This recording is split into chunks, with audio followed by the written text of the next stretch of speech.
Il nous faut nous résoudre à cette réalité. L'homme n'est plus tel que Dieu l'avait créé. Ce n'est pas simplement qu'à un certain moment l'homme ait fait une chute, ait pris un mauvais chemin ou soit devenu désobéissant ou rebelle. Ce n'est pas seulement qu'il soit devenu un pécheur, ni même une créature pécheresse. Tout cela peut être vrai, mais ce n'est pas toute la vérité. Ce n'est pas que l'homme soit simplement sur un mauvais chemin et qu'il ait besoin d'être ramené ou remis sur la bonne voie. Ce n'est pas non plus qu'il soit la victime d'un mauvais tempérament ou qu'il ait fui pour se libérer d'une loi, suivre ses caprices et se détacher de ce qu'il y a de meilleur en lui. Le retour de l'homme à Dieu et à la vocation et à la destinée que Dieu a voulu pour lui n'est pas seulement le transfert de ses intérêts d'une direction, le moi, le péché et le monde, dans une autre, Dieu, le bien et le ciel. Lorsque Christ, en parlant de l'enfant prodigue, employa ces mots, étant rentré en lui-même, il ne voulut pas dire simplement que s'étant souvenu d'un autre chemin, il ait voulu y retourner. Les Écritures nous révèlent avec une évidence très claire que le salut est quelque chose d'infiniment plus radical que cela. C'est ici que se trouve le défaut fatal de tant d'efforts évangéliques, et même du ministère des conventions, renoncement, consécration, soumission, et d'autres mots ou termes semblables sont employés comme s'ils exprimaient beaucoup plus qu'un simple premier pas, un pas initial qui ne présente qu'une attitude prise. Dieu ne veut pas, et la Bible n'enseigne pas, que le vieil homme lui soit consacré. Le vieil homme doit être crucifié et non pas consacré. Les jeunes gens sont si souvent exhortés à consacrer au Seigneur leur talent, leur énergie, leur capacité, leur enthousiasme, comme l'illustre ce refrain, ce qui est précieux en moi, liberté, force et jeunesse, je le donne avec allégresse à Dieu, à la justice et à toi. Mais ils découvrent à la longue un défaut fatal, une insuffisance et une faillite, dont le mouvement de convention est lui-même la preuve la plus grande. Ce mouvement se développe de plus en plus et d'année en année dans toutes les parties du monde. Des centaines de milliers de chrétiens désappointés se retrouvent ensemble à la recherche d'une solution au problème d'une vie non victorieuse ou d'un service inefficace. Ceux d'entre nous qui ont une part dans cette œuvre de convention ou de conférence ne peuvent sourire devant ces grands auditoires, ni parler d'eux comme s'ils représentaient un grand succès, plutôt que de parler de la plus grande et de la plus déchirante des tragédies. Si les messages apportés doivent être regardés comme une indication du but des conventions, il n'y a aucun doute à l'égard de ce que nous venons de dire. Mais c'est là le côté négatif de la question. Et il nous faut arriver au côté positif.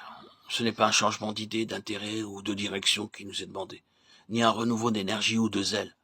Seul peut répondre à la question et satisfaire les besoins un changement de constitution dans notre être. Reporter nos aptitudes ou nos énergies naturelles, héréditaires ou acquises, dans les choses de Dieu et en faire la base ou le moyen d'accomplir son œuvre. Ce serait certainement et inévitablement mettre l'ouvrier et l'œuvre dans une fausse position et arriver tôt ou tard à des résultats sérieusement compromettants et désastreux. Avant de revenir au commencement pour voir ce qui est arrivé à l'homme, il y a une chose que nous ne devons pas oublier. Il est toujours important de ne jamais considérer les questions de la vérité divine séparément comme des sujets isolés, mais de reconnaître toute leur portée, leur relation. La vérité est un tout. Il n'y a pas de pluriel dans les Écritures pour le mot vérité. Il n'y a pas les vérités, mais il y a des aspects de la vérité, et aucun de ces aspects ne peut être isolé. Il est essentiel d'observer le commencement et l'issue suprême de chaque phase de la vérité. Il faut ensuite nous souvenir définitivement que dans les Écritures, la vérité est progressive. Au début, les questions ne sont pas exposées complètement ni précisément. Elles laissent pressentir quelque chose de plus. Ce n'est que lorsque nous approchons de la fin que nous trouvons des déclarations plus complètes, à la lumière desquelles il nous faut considérer tout ce qui avait précédé. Prenons par exemple la doctrine de la Trinité divine. Ce n'est en réalité pas avant le temps de Christ qu'elle nous est définitivement et pleinement révélée, comme dans l'évangile de Jean chapitre 14 à 16. Et ce ne sera pas avant la venue du Saint-Esprit qu'elle sera connue en expérience. Il en est de même du sujet qui est devant nous. La nature ou l'être de l'homme en tant qu'esprit, âme et corps ne nous est pas définitivement exposé avant que nous soyons dans le Nouveau Testament. Mais il y a beaucoup d'allusions et même de déclarations fragmentaires qui ont été faites à ce sujet de tout temps. L'explication de ce fait est une part de toute notre étude, car elle signifie qu'il n'a pas été possible à l'homme de connaître les choses de Dieu de manière adéquate et vitale avant l'ère du Saint-Esprit, comme une réalité demeurant en nous. avec tout ce que cela signifie.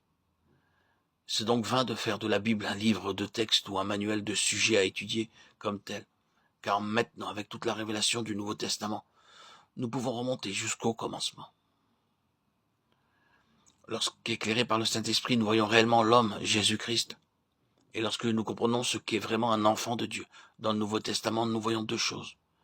Tout d'abord, ce qu'est l'homme pour Dieu depuis le commencement, et ensuite, le changement fondamental que représente un homme vraiment né de nouveau. Quant à sa constitution, nous verrons qu'il était et qu'il est esprit, âme et corps. Mais dire cela, ce n'est dire que la moitié de la question.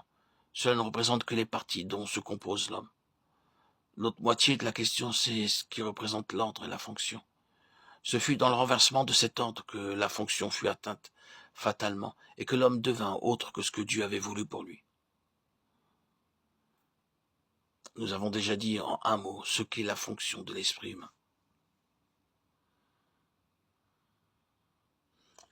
Le fait qui gouverne tout, c'est que Dieu est esprit, Jean 4, 24.